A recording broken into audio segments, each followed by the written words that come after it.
All right. So it's coming up to November, and I will be doing a Movember campaign. And to just get some interest out there, last year for Movember, John Lee from Austin, Texas, John Lee Books, did a talk on from hero to elder. I think he's now phrasing it as the Odyssey of aging. And this was something I just didn't get loaded up to YouTube.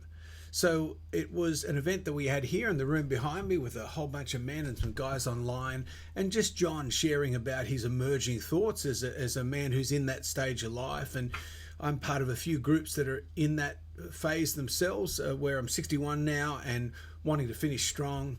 And so here's John Lee speaking really from the heart about this the odyssey of aging from hero to elder.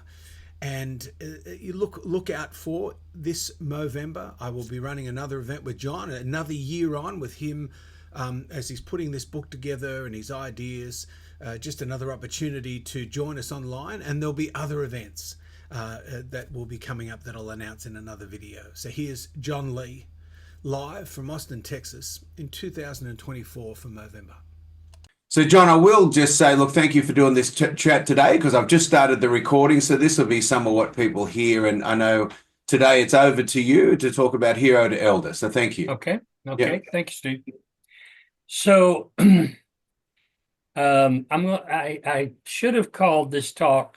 I put out a little poetry book a couple of months ago called "I Thought Getting Old Would Take Longer." You know. And so this is my first poem in the book, and it was written when I was in Australia. So I was going through collecting all these poems to put in this book, and this is one that's the first poem in the book. It's called Almost Handsome. Tell me, what is it like to be young and beautiful and live in Australia? Oh, it's all right, I guess. No big deal, she said. What if I told you I was young once and almost handsome in Austin, Texas? You might not believe me. The Buddhists and the Hindus hold out the hope that I might be again one day. Either way, may I suggest, be young or old and beautiful in Australia or Austin as fully as you possibly can, because if the Baptists are right, this is it.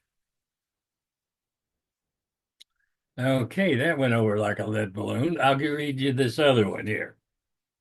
This one is devoted to, I think Peter said it, called Winter. So much has come and gone, leaving me like a scarecrow in the garden of age. I know I'm at the beginning of my winter of consent, to be quieter, more solitary, and somehow more forgiving of my former heroic self, while increasing my patience with others. Now I am trying to find my own way into the snow-filled forest of elderhood. So I've been working on this stuff personally, moving from hero to elder, for about 2 or 3 years. And over the last 2 or 3 years, there's been a number of men and a few women who kept asking me the question, where are the elders? Where are the elders? And the answer I had to give is, I don't know. I don't know where they are.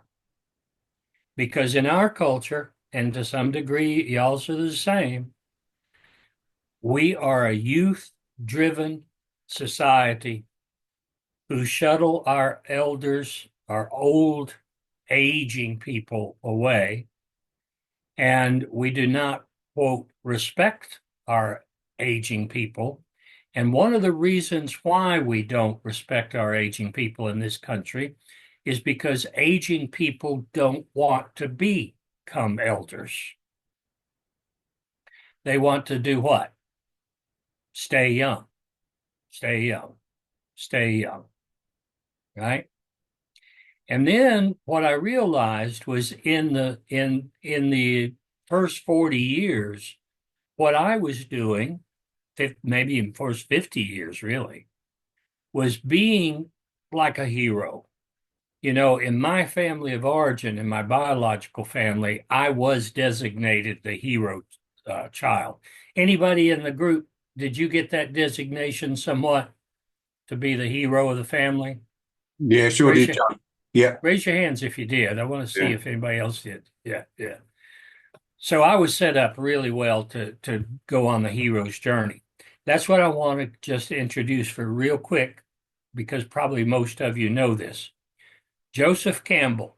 Joseph Campbell is the one who articulated and wrote about the hero's journey. And one of the things, well, let me just give you his very short synopsis of the hero's journey. There's a person, male or female, that gets a call to do something special, spectacular, heroic, grand for the community. They get the call, but they refuse the call for a time. And then they eventually embrace the call and they set out on a journey. And that journey, Campbell would call, and I would call, the midlife journey. Okay. This is the person who's going to, well, let me make a couple of designations. The hero, this is from the dictionary. The hero, quote, is a person who is admired or idealized for their courage. Mostly are outwardly driven and seeking validation from the world and trying to accumulate as much success as possible. Heroes are looking for ladders to climb and damsels to rescue and dragons to slay. Now, that's fine for the first 40 years. But what's happening in our culture is 50-year-olds, 60-year-olds, 70-year-olds are still trying to live the hero's journey. Okay? Now, one of my main mentors and teachers, though dead, he has been for a long time, is Carl Jung. Carl Jung says, quote, "The first half of life is devoted to forming a healthy ego. The second half of life is going inward and letting go of it." Now, that is the focus of this presentation. First half of life, you develop a healthy ego. In elderhood, the ego is gradually demolished. And in place of ego, we want to replace ego with soul. Now, most men in this country and your country do not have a lot of elder models for how to transform ego into soul. I was very, very lucky. I was extremely blessed to have 3 older men in my life when I was in my 30s and 40s and 50s to help me in a way that I just can't even explain how glad and grateful I am. The second favorite quote of mine of Carl Jung's is, he says, "Life really begins at 40. Up until then, we're just doing research." Okay? Up until then, we're just doing research. Now, I'm going to open about 4 windows for you tonight, if I have enough time. Steve, what is the time frame that you told the men for this? Unmute yourself. Yeah, Christmas, John. I'm sorry, what? Christmas time, anytime, Oh, whenever you're the elder okay. speaking. I'm not going to say, oh, John, sorry, that's your time. What do you think? I'm nuts. And mate, when you stop, if these guys just fall asleep or wander off, that's okay. I'll be here. I'm listening Yeah. to it. So anytime, mate. And in all honesty, uh, Yeah. anytime. It really, Okay. Okay. yeah, Okay. yeah. No Okay. hard finish for me. Okay. Okay. Great. Sorry, Great. guys. Great. Great. All right. So I'm going to open 4 windows for you to look out. I'm going to raise these 4 windows for you to look out into elderhood as I am beginning to understand it and beginning to write about it. I've done about 3 or 4 webinars so far around the country on this, and but know that I'm still fleshing everything out. The first window, the first window that I'm going to open for you into elderhood is the window from the Odyssey, Homer's Odyssey. This is a mythological tale of Odysseus, and some of you may have read it. Some of you may know this allegory. Odysseus was a warrior. You remember Steve saying, there was a big part of us men in the 30s, in our 30s and 40s, that were needing to cultivate the warrior energy in us. That Robert Moore did such a great job. If you don't know his book, please look into it at some point. Robert Moore's book, Hero, sorry, uh, King, Warrior, Magician, and Lover. King, Warrior, Magician, and Lover. Odysseus is the quintessential hero. He was the one that came up with the idea of the Trojan horse and the Trojan War and led his army to victory. But later, he goes on after that and he tries to go home. Now, I want you to listen. I'm going to emphasize certain phrases here tonight. He's finished with war, but he's not finished with his adventures yet. He's a seaman. He's been a seaman all his life. He's lived and worked and fought on the sea and on land, but he knows the sea. And so he gets in his boat with his crew, and he goes to these various places to fight the Cyclops, to meet the sirens, all these adventures home. But for 10 years, he struggles and cannot make it to his home. Now, the reason why I'm telling this is because in the end of the story, he is finally able to get home, and we're going to call him a man around his 40s or 50s.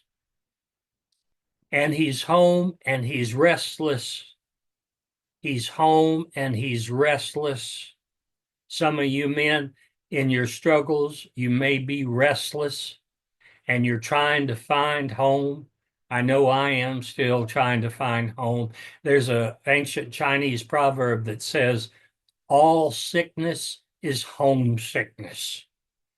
All sickness is homesickness. We have this ancient primitive urge to find home. He does get home back to Ithaca, and for a few years he's okay, but he gets bored and he gets restless. And one night he goes and sits underneath a tree and has a dream. And in this dream, the blind seer Tiresias comes to him and says, you are to take one last journey. One last journey. And Odysseus thinks, great, I get to go back on the sea. I get to go with my crew. I get back on my boat. I get to sail into foreign lands. I get to have other adventures like I had in the old days. And Tiresias says, oh, no, you don't. Oh, no, you don't. Matter of fact, it's nothing like what you've done in the past. What you're to do is to take your well-crafted oar, his oar that he used to row the ship all those years. You're to take that well-crafted oar and walk inland by yourself. Nobody, none of your crew is going to go with you. They're not interested in going where you're going. You're going to walk inland so far that you will know you have arrived when you get to a place where the people have never heard of the sea and never tasted salt, and a stranger is going to meet you and say to you, why do you have that winnowing fan on? Most people, unless you're rural or agrarial, which most of you are not, I was for a time, a winnowing fan looks very much like an oar. But a winnowing fan is what is used on farms to separate the wheat from the chaff. That's the elder's duty. That's the elder's duty right there in a nutshell, to separate the wheat from the chaff and to help younger men be able to learn how to do that as they go through their life and get to middle age and then get to on into elderhood. So you are to take nothing with you.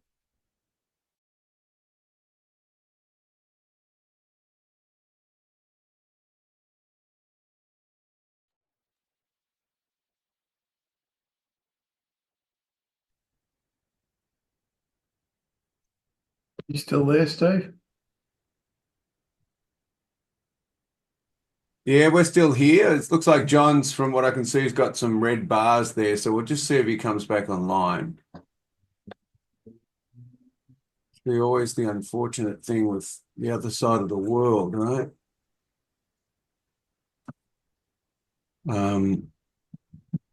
I'll just wait and see. I can message him on Messenger, but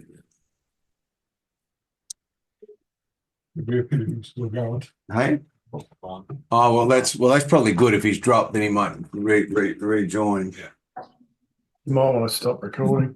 Thank you, Lee. I'll have to edit that now too. So, go ahead, John. There you go. so guys, can you hear me okay?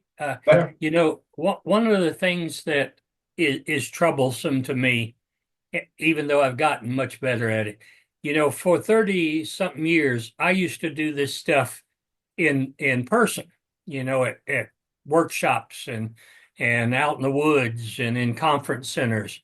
And so when you're doing it in person, you can get a feel of the energy and you can get a feel if people are getting stuff. And on screen, it's very, very hard to make up for the loss of that. Yes. So at any time, if I'm going too fast or not explaining something well enough, be sure and raise your hand and click on and ask, you know, just unmute yourself and say, John, go over that again. I didn't quite get that, or I don't understand. And that'll make for the presentation a lot better, hopefully for all of us. Yeah. Everybody with me so far about the story? Yes, John. Yeah. Okay. Yeah. Now again, I want you to hear this well-crafted oar is being turned into a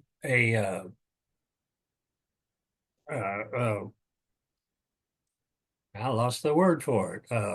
Winnowing scythe. fan. Winnowing fan. Thank you. That's what happens when you get old. You know, you get start remembering. You know, I get most of my exercise going from one room to the other, trying to remember what it was that I went in there for.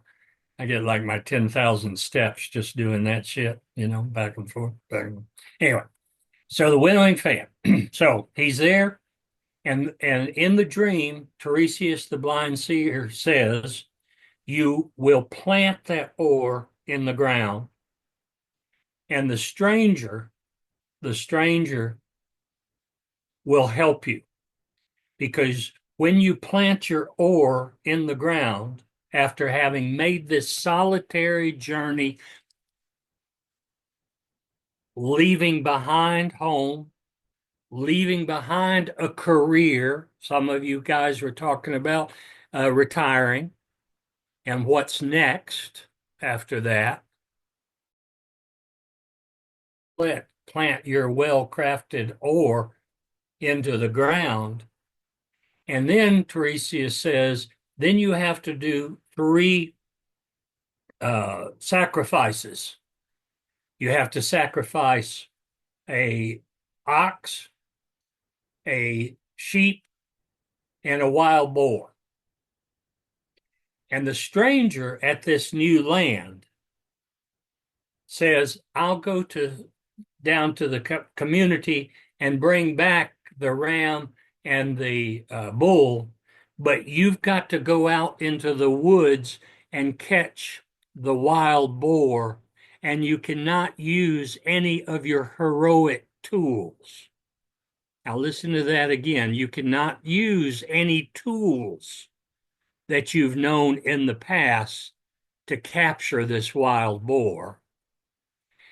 And the stranger says, but I will give you a little rope. That's the only thing you can take with you. So Odysseus goes out into the forest, finds the wild boar, tries to put a little rope on it, and it breaks. And he's got to figure out how to get that wild boar back to the place where those 3 sacrifices have to take place. Now, he has nothing except, it's one of the most fascinating pieces in the story to me. How do you think he gets the wild boar to come back to the place where the sacrifices are to be? You'll never think of it. I would have never thought of it. If I hadn't have read it, I wouldn't have known. He sings a song, and the wild boar follows him to the sacrifice. The sacrifice is made. The 3 are killed. He says goodbye to the stranger. And after he leaves, the well-crafted ore, now the winnowing fan, turns into a tree with fruit.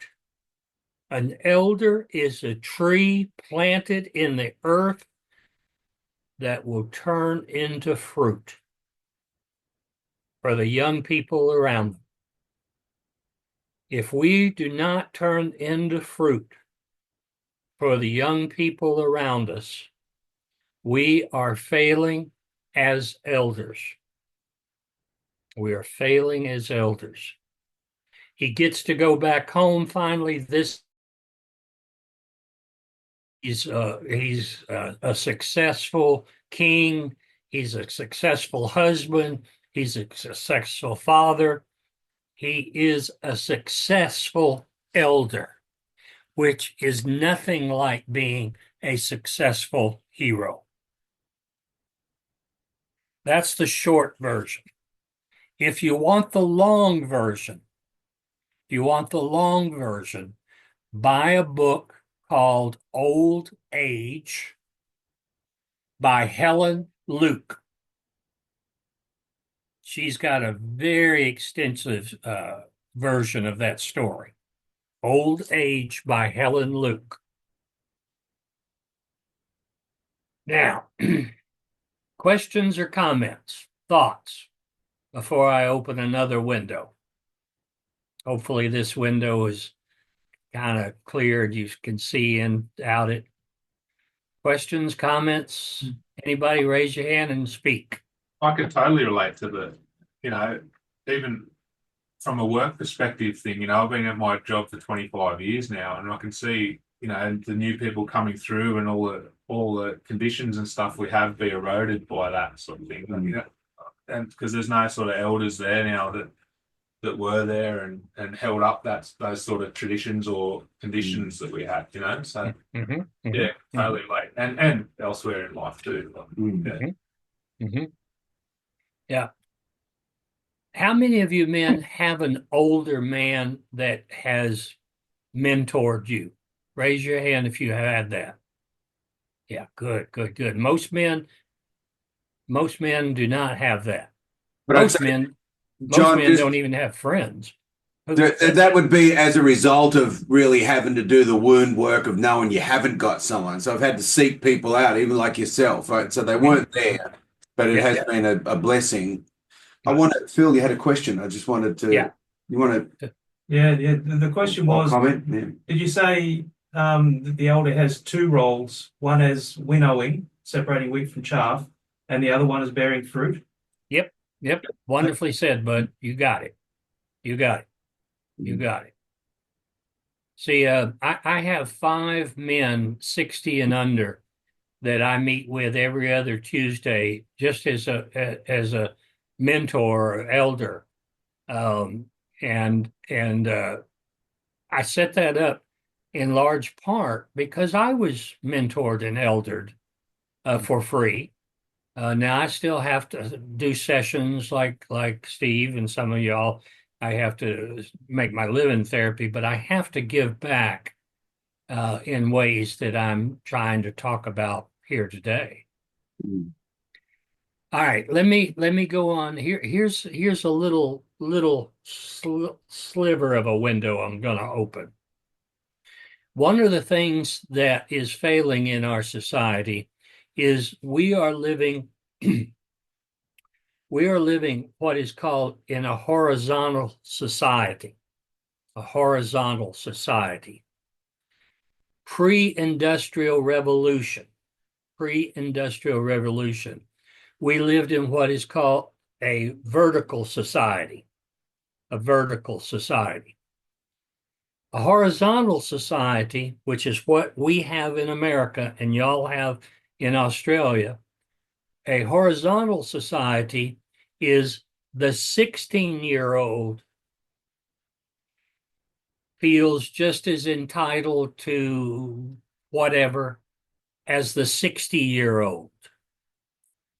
The 60-year-old feels they have the same entitlement as the 40-year-old.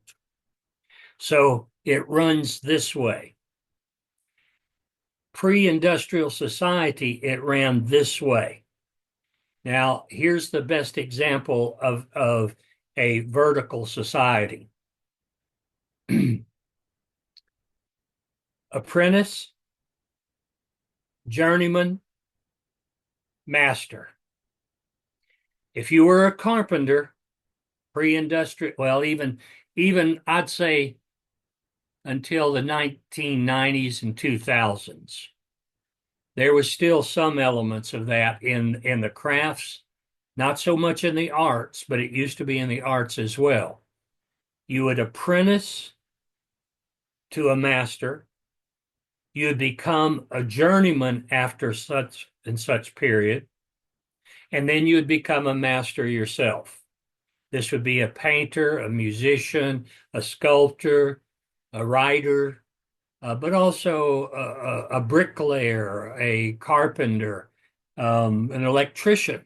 There's still some of that. Do y'all have some of that in your country still left, where you would go in as an apprentice to an electrician or a carpenter? Yeah.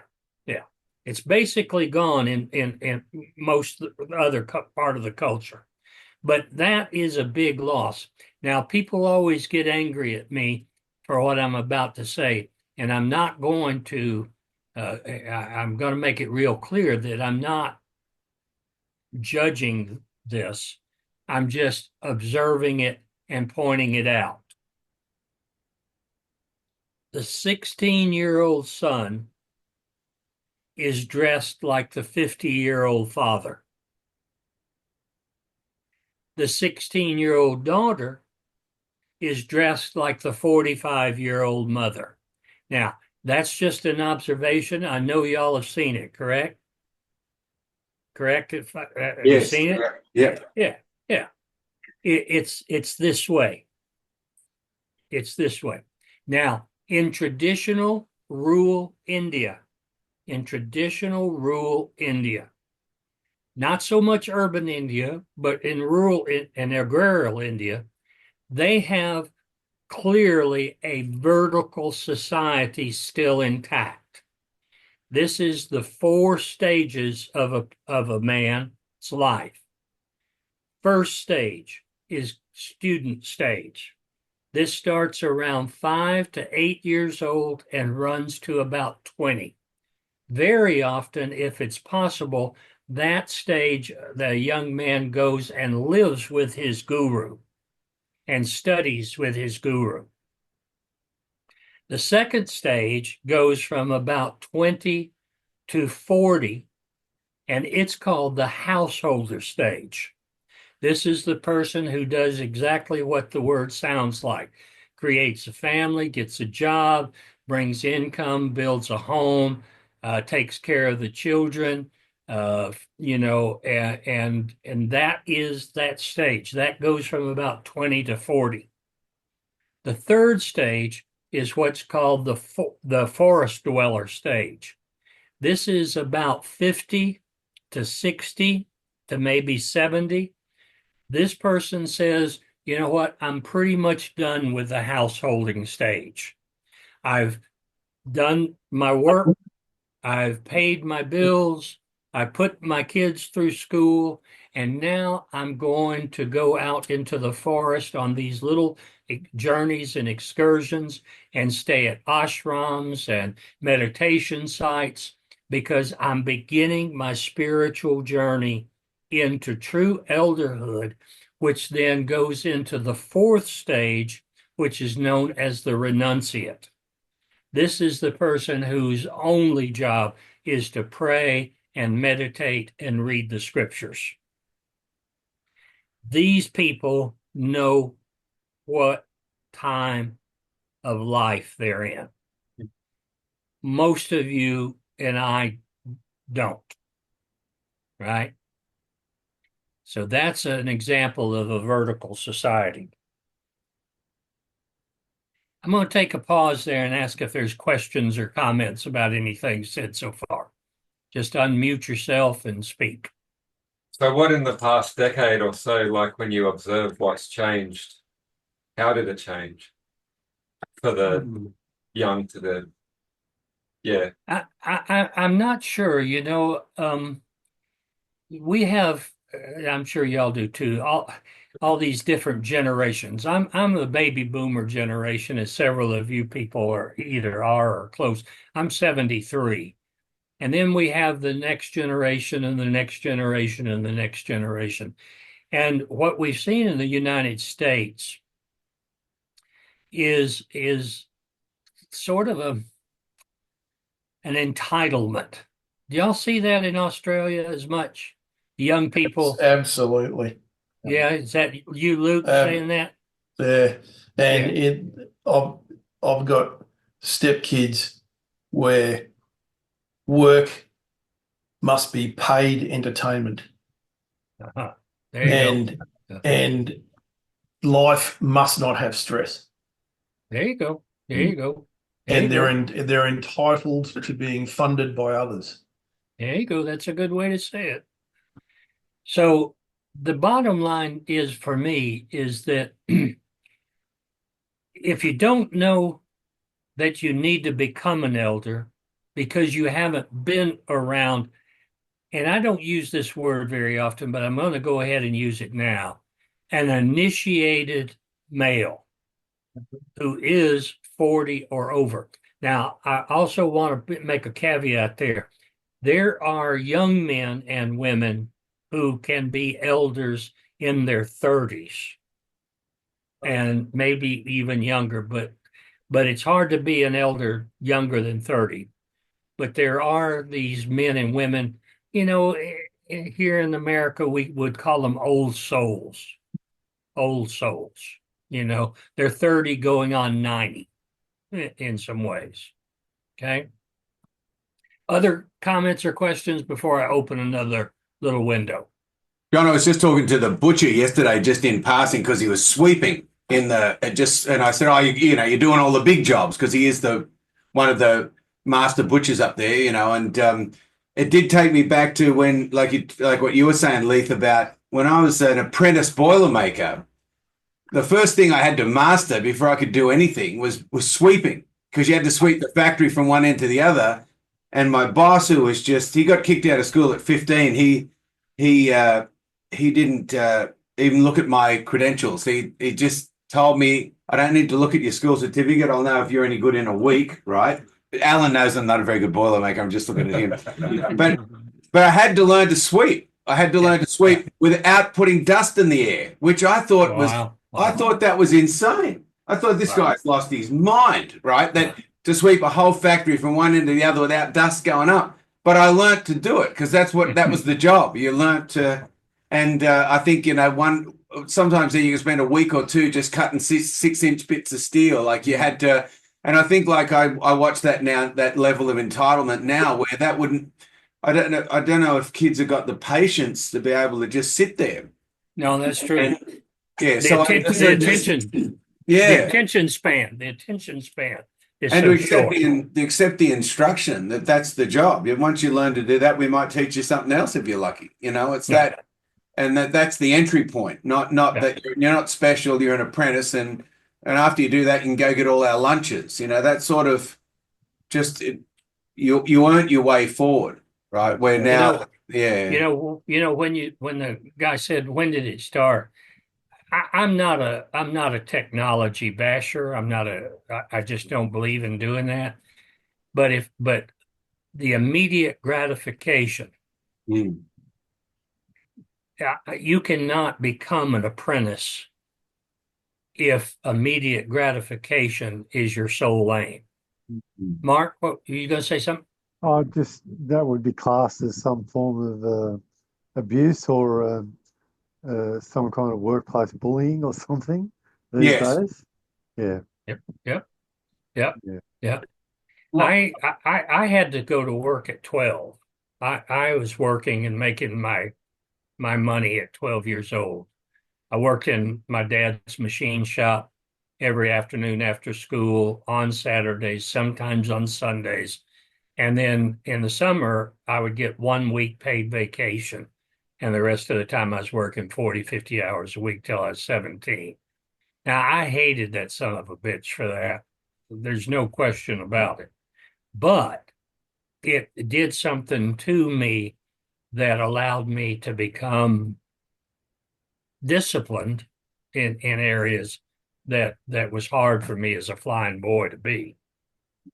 Let me open this next window. So we've used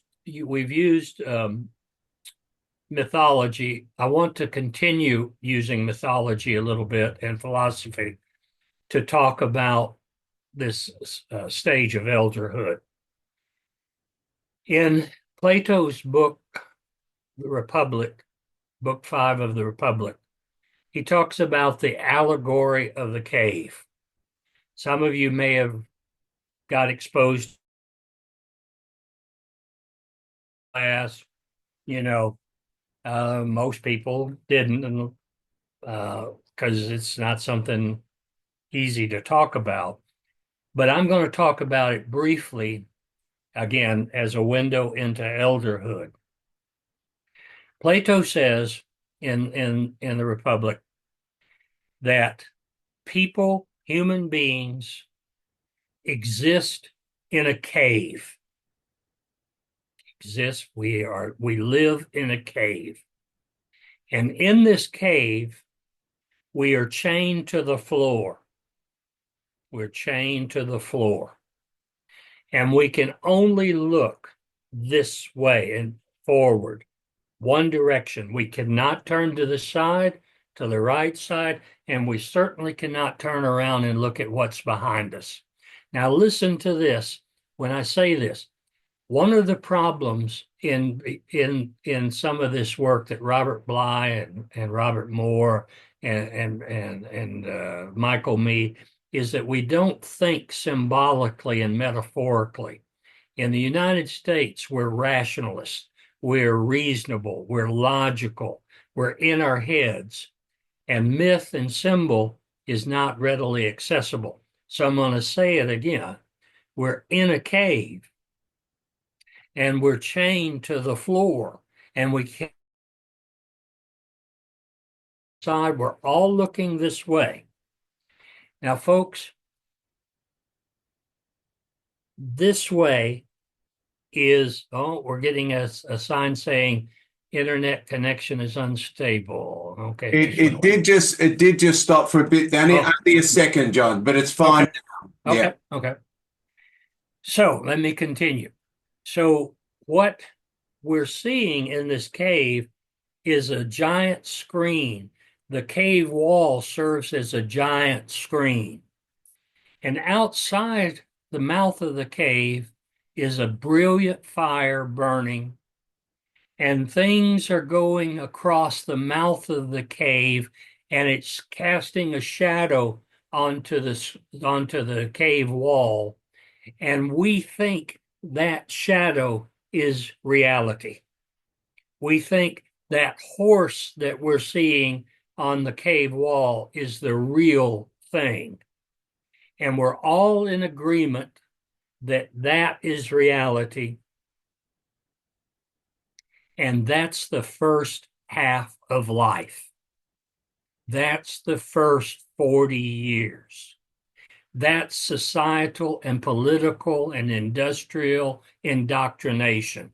We're all seeing one, and we're calling that reality. And guess what? Finally,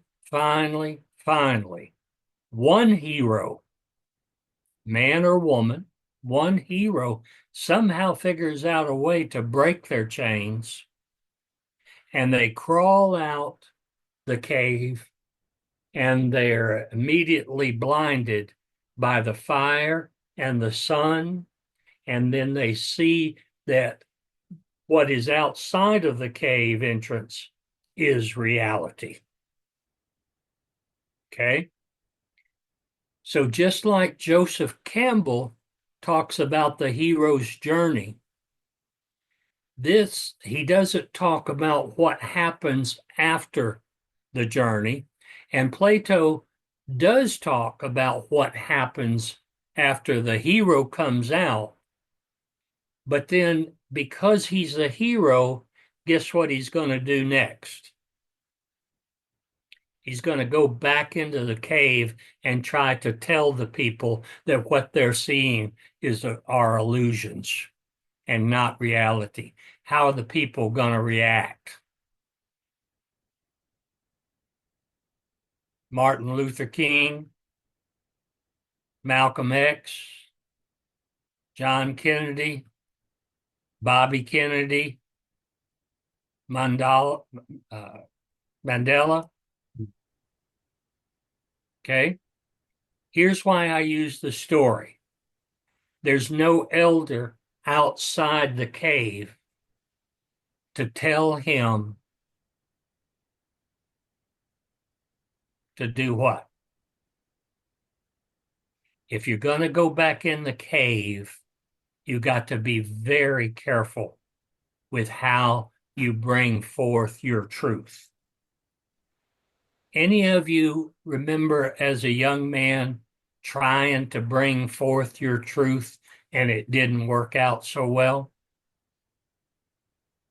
See? That was one thing that, my friend and elder and mentor and buddy, Robert Bly, he would tell me how to talk, especially to my wife, in ways that I would never have learned otherwise. Right? So this hero goes back into the cave, tells everybody they're seeing illusions and not reality, and they kill him. and they kill him. Had he had an elder to tell him how and what to say and not say, he might. Questions or comments about that allegory? Anything want to be said there? I just Remember, go it ahead. feels it feels very big, John, like what you're saying there, and I wonder, like, you know how, like, you were asking Stave, isn't it? Yeah, about the what changed, like, at the moment with the way, say, social media and social commentary is so immediate. Someone puts something on Twitter and next thing you know, there's 20,000 comments and they're cancelled or their whole life changes, and people can say something without consequence. I think Mike Tyson sort of famously said that, that there's some quote of his about there's not enough people getting punched in the face or something, along those lines of, once upon a time, if you said something in real time, you get it was filtered by the threat of being punched in the face, right? And now people are just saying anything and throwing it out there real fast. And I wonder, like you're saying, you get killed now, sort of cyberly. People have got to move towns and change their names, stuff like that, right? So it does actually catastrophically, you can get targeted. Where not only aren't you being guided anymore, but it seems like it's pretty. I think, and we talked, like, years ago, we looked at being passive as men, and I know sometimes seeing that silences me more now. I'm always admiring people that have got the courage to. There's some commentators out there that take that stuff on and really have a point of view, and it's critical, and people criticize them, but they're up for the argument. And I think that maybe out of this new world, people are getting better at arguing, but maybe not every man, because we are underfathered, and that thing that, like I was seeing last night, and this is not a good example, I suppose, but they were showing Mick Jagger preparing for their concerts at 82, right? And he still looks fantastic. He's doing all these Mick Jagger moves, and I suppose he's not a great example of that, but I suppose it is a bit of a picture of society does want everyone to live forever the way they were, and there's not a lot of acceptance or entry points into taking the ore inland. You know what I mean? Like, for folks, like if Mick quit the band, everyone would think he'd be mad. What's wrong with you? I think people want him to die on stage or something. Still looking great, make a good looking corpse. So they're all the rummaging thoughts, and it's not really coherent. Well, bottom line for me is I have had the experience of being with elders, and I know that it's incumbent upon me to try in my own way to make this argument that if we don't bring this into our countries and into our lives, into our families, that we're doomed. In all indigenous cultures, the elder is revered. And in our culture, they barely even exist if they're revered at all. Here's your third window.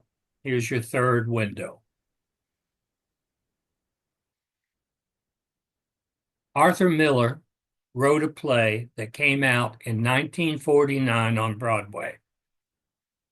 The play was called Death of a Salesman. Did anybody see it?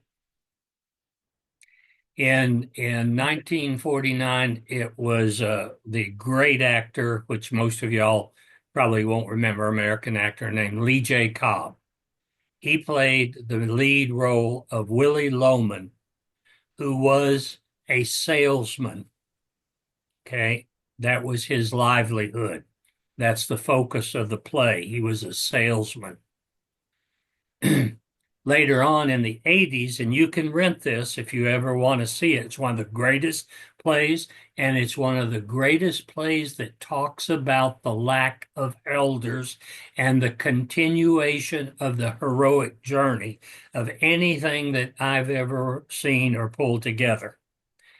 Dustin Hoffman played the lead role in the mid 1980s. Willie Loman is a 63-year-old man in the play. And everybody in the play, all the other characters, call him the kid. The kid. He's 63, and all he wants is to be a successful salesman, and he's not even close to being that. He will not grow up. He will not grow old. He wants to convince himself and all the people around him that he's still vital, that he's still got it. And the sad part is he's never been vital and he's never had it. But he makes up stories in his mind and he shares those stories, but turns out those stories are just not true. All right, so what happens? First of all, he has an affair. This is the quintessential stereotypical midlife male story who has an affair to try to keep the youth blood flowing. He cheats on his wife and he wants to always be young. And he has two sons, Biff and Happy. Biff and Happy.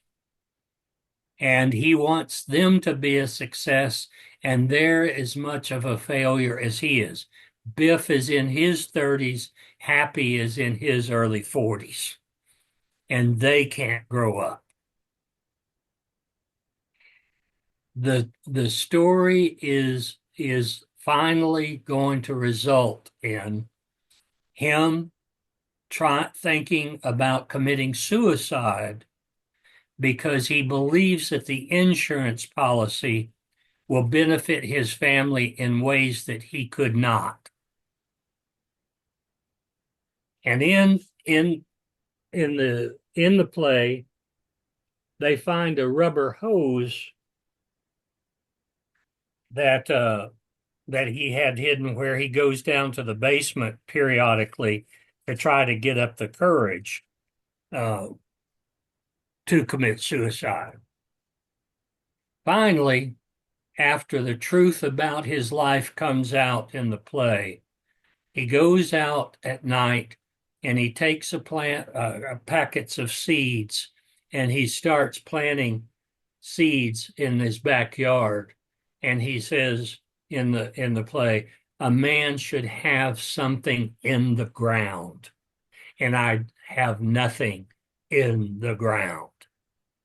Now you hear how that connects to the well-crafted ore, put in the ground.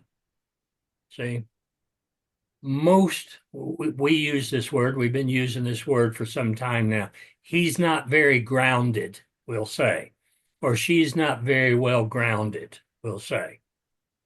One of the phrases that used to be said in America was, he was a sober-minded man. Willie Loman was not a sober-minded man, and he was not grounded.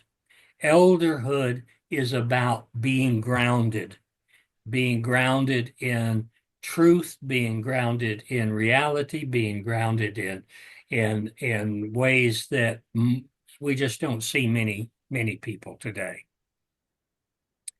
That's the little window there. Any questions or comments about that little brief description of the play? You just hit the nail on the head. My father died in 2019, and it's just interesting. A couple of elder people who stood it didn't fill his shoes, but knew how much I adored my dad and how much influence he had on me. And it's interesting that one guy's just turning 80, and it's exactly like in my head what I was thinking about him as my elder. He'd there's no bullshit. He'll talk about the struggles with his wife. He'll talk about the struggles with himself, but the facade isn't there, and it's always like truth's the real language now. It's not. I think, yeah, it just gets to a point where I don't need to impress you, Dave, with my answers or anything like that. I'll deliver what I really think is the truth. So. And that fits, and you were saying, Dave, that fits into this older man, right? That's the evidence of his groundedness, right? Yeah. There's no, he's just speaking straight to you. Yeah. Yeah, I hear you. That's good. That's good. Yeah. Yeah. All right, the last window I'm going to open for you is what I'm calling the psychology of subtraction. As elders, as people moving into elderhood, there needs to be a lot of subtraction. In our culture here in America, we're a people of acquisition and accumulation.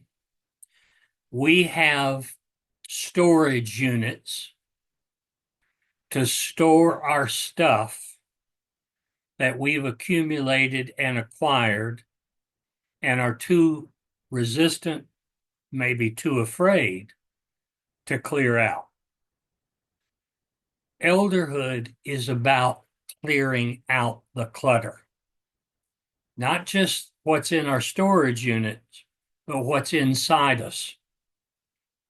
See, there's a lot of clutter that we accumulate inside us in those first 40 years.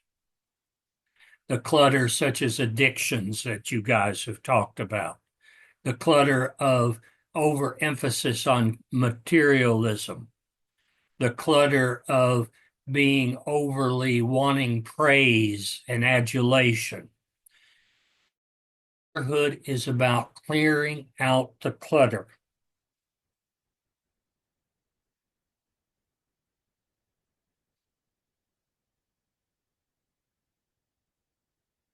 I've accumulated a number of habits, and I've started clearing out quite a few of them. Now, this is just me as an example. I have not watched the news in over 100 days for the first time in my adult life. I would watch the news in the evening, and I'd watch the news in the morning. And I decided that it was clutter. It was negative, scary, sad usage of my time. At 73, I need to clear out the clutter. My second is I'm emptying this house of all my possessions, except for maybe I have like 3,000 books here. I'm giving them all away, I'm not moving them anywhere. I'm not going to try to take them with me. After 40 years of 3,000, 4,000 books, they're clutter. So I got inside clutter I got to get rid of.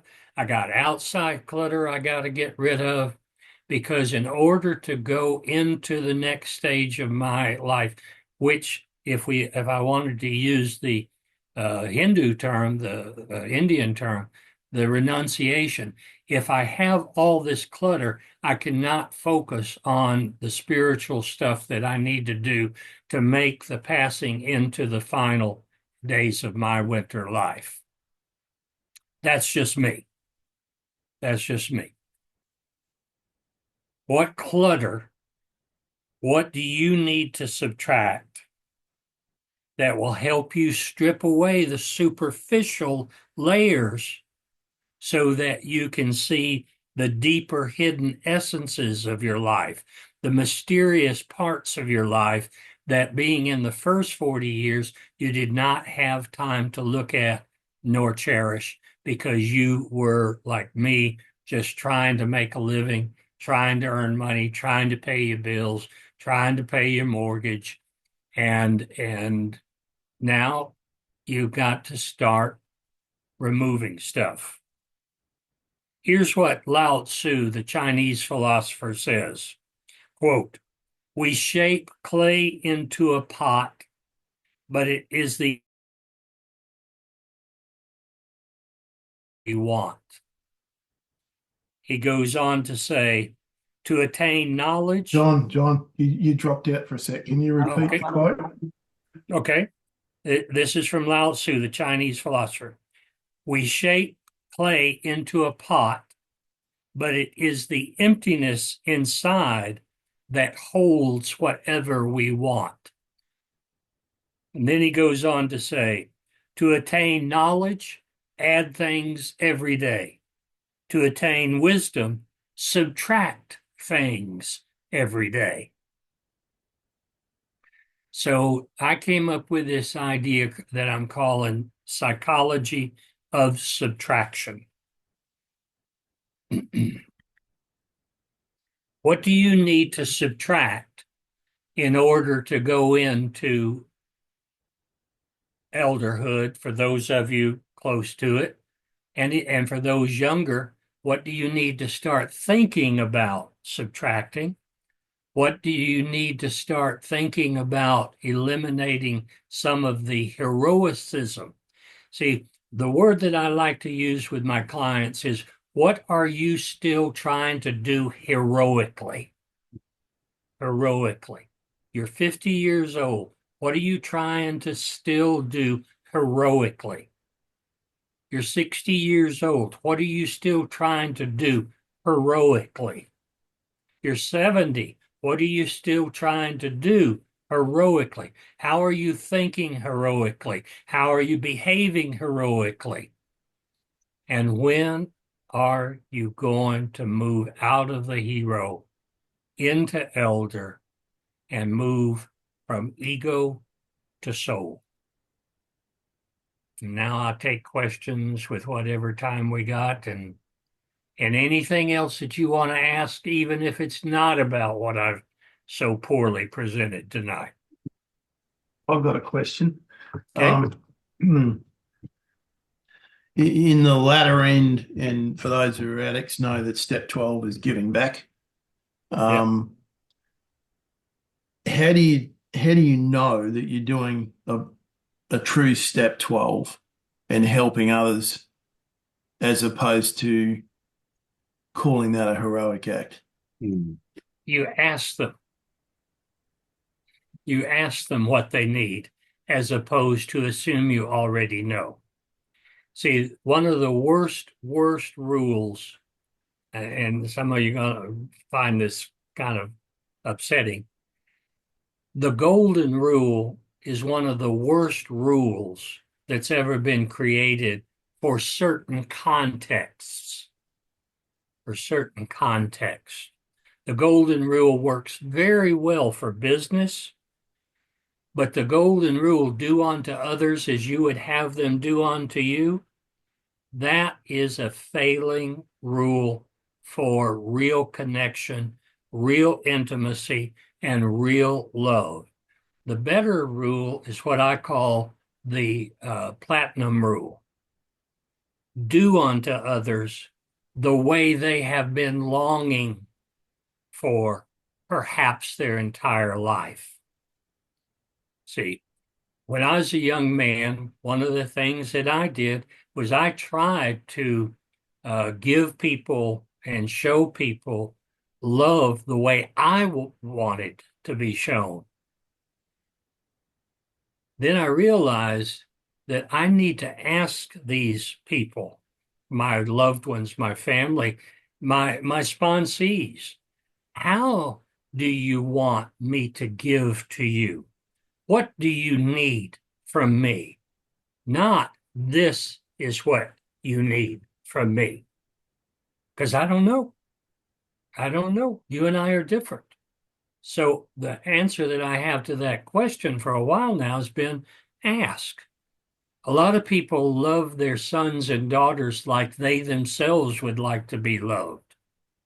Ask them how they'd like to be loved, and then listen. Same thing with your sponsees. What do you need from me at this stage of your life? What do you have that is missing that maybe I can provide for you? Teaching, money, support, love, companionship. But it goes, the Rumi, the 13th century Persian poet, he said, if you want to have a good conversation with someone, ask them a question and then listen. Mm. Somebody else, Yeah, anything? Phil got one in the room, Phil. Yeah, Okay. one observation and two questions. Okay. The observation was that in terms of subtracting, Dallas Willard said in response to a question, I'm practicing the discipline of not having the last word. And I think that's a wonderful thing to give up. Mhm. And I've sort of adopted that. I'm practicing the discipline of not being precise. So I don't pull out my phone and check anymore. Mm. And one of us can be wrong, and that's okay. Mm. Yeah, that's beautiful. Two questions. From window number, I'm not sure which window it is, but what are the implications of a generation of entitled individuals? You said it's sort of it's been since pre-industrial revolution, since we've been stratified or vertical. It feels new to me. And what's going to be required of elders to address this problem? Well, one of the things I gave a webinar several weeks ago about some of this same material, and I got several emails from young men saying they would like to serve as apprentice in men's work, that they want me to, take them on as apprentices. Now, I'm talking about 30-year-old men, 2 or 3 30-year-olds, 35, one was 37, one was 40. And after the talk, they just said, there's something to this, and will you do this? And so I wrote back and I said, yeah, I mean, you've asked, and I'll figure out how to do this. Now everybody's on the screen got to remember this. I'm an elder in training. I'm not a master elder by any means. Robert Bly was, and my friend Bill Stott and Dan Jones. But that is a piece, and I really applaud what you're subtracting too, by the way. So, there's some talk, maybe about me trying to figure a better way to convey this material so that this idea, like you guys right there in Australia, you become the elders of your community. And even if you really don't know what you're doing, I mean, I've made my whole career based on not knowing what I was doing, and failing wonderfully well in the process. Other questions or comments? I'm beginning to run out of steam. It's getting kind of late here in the States, but I got a few minutes left. One in the room here, Peter. Yeah. Oh, and then now, got two in the room. Go. Okay. Yeah, Okay. when Steve and Mark and Al and I got to NA, like it was a young people's fellowship in age and in clean time. And now, 30 odd years later, we actually have these elders. And quite a lot of us, the biggest cohort in NA outside of 90 days is 20 plus years. Right. But I feel really isolated as an elder. I don't feel like we have a network of elders sort of to peership with. Yes, support each other. Ability of that role. So I think that's a niche that I don't know how to fix. But you talking today made me really aware of that. We have this eldership just through time, but we haven't got it really through experience yet. Well, see, maybe create a council of elders. 2, 3, 4, where 2 or more are gathered in my name, create a council of elders that meets, periodically. Now, the thing that I'd like to encourage, especially you guys with lots of clean and sober time, is when you can draw in others outside of the 12-step community, that you not limit it to just that, that if you run into a young man or younger woman who want to benefit from your accrued wisdom, be sure and try to be open to that. A lot of the men that I work with are 12-step men, of course, but a lot are not, Somebody else was going to Alan? say something? Yeah. A bit like what Pete was talking about, in the sense that when I got into recovery back in the 80s, I didn't really understand really what was going on. But in hindsight, I look back, and back then I was looking up people thinking that they'd been around for a long time, but in actual fact, NA had only been going probably 2 or 3 years in Australia. That it only just started, and I've kind of over the last, like, I'm about 35 years into recovery now, and as it's been spoken about, a lot of the time I've got to parent and kind of guide myself, because when you're trying to get, I go to many meetings and places, and there's no peers. I'm actually up there, and so and that's not how I want it, but it's just the reality how things are these days. So I find that I have to learn how to parent myself, yet without ever being parented in the first place. So I never got the guidance that I needed as a child to learn any of the skills of manhood, and so right at the moment I'm in a situation of being an elder with no one to look up towards in my community in a physical sense. Like, sure, I could go, like, talk to people like you, but I mean, in a physical sense, on a daily basis, there isn't any. And I find that quite difficult, having elders to look up to, So yeah, and right at the moment, the clutter thing on that other section is, for me, one of the things that I believe in and I'm practicing in my own life is the clutter of negative thinking. Negative thinking. My head loves the journey of just thinking negatively. Like, as you spoke about the news, I never listen to the news. But also, I don't want to listen to anyone that wants to go on about resentment and it just rubs me the wrong way. I just go, I have to say, if I won't stay in a conversation at this stage in my life, I won't stay in a superficial bullshitting conversation longer than 15 minutes max. And if I can cut it sooner than that, if the conversation does not have some positive substance to it, I don't have the time for it in the way that I would have. I got 2 things to say before I end for the evening. One that is very important, and I hope you'll find useful. In order to become an elder, one of the things that I had to learn how to do was to stop sunning. Stop sunning. Stop thinking of myself as a son. Stop acting like a son. Stop talking like a son. Stop being talked to like a son. And stop sunning the women that I loved. In my case, my father is still alive at 96, mom at 94.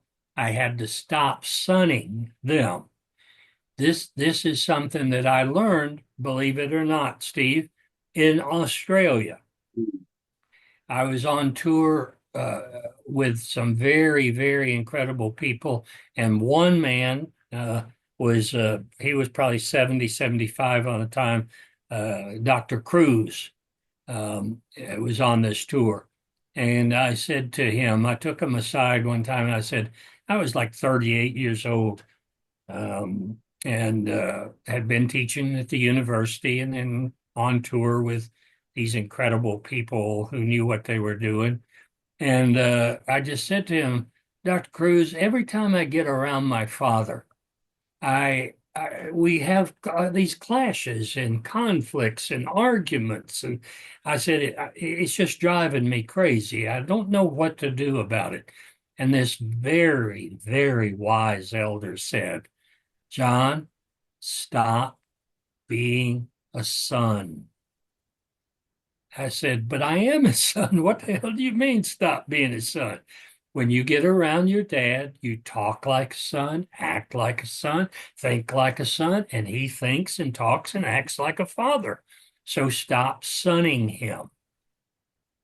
And at 38, that was a beginning, not little, huge step towards moving into midlife and going towards elderhood. Now, with that said, I'm going to close with a poem by Rilke, German poet, 19th century German poet, that I think this particular poem has relevance to what we've been saying tonight. It goes like this. Sometimes during supper, a man stands up and walks outdoors and keeps on walking because of a church that stands somewhere in the east. And his children say blessings on him as if he were dead, while other men stay inside with the dishes and the glasses, and they die there. And they force their children to go far out into the world to find that same church which he forgot. Sometimes a man stands up during supper and walks outdoors. This is the forest dweller. This is the renunciate who says, I've done my part as a heroic father man. Sometimes a man stands up, walks outdoors, and keeps on walking because of the church. Something spiritual is calling. And his children bless him for doing so, while other men stay inside with the dishes and the glasses and dies there, and forces his children to go far out into the world to find that same church which he forgot. Mm-hmm. That's the job of the elder, to stand up, walk outdoors, keep on walking, to find that spiritual something. And if he does that, his children benefit from it because they will see that model and they will know when it's time for them to stand up during supper and walk outdoors. And other men, like my dad, will stay inside the house with the dishes and the little whiskey glasses, and he will die there, and he will force somebody like me to go far out into the world to find that same church which he forgot.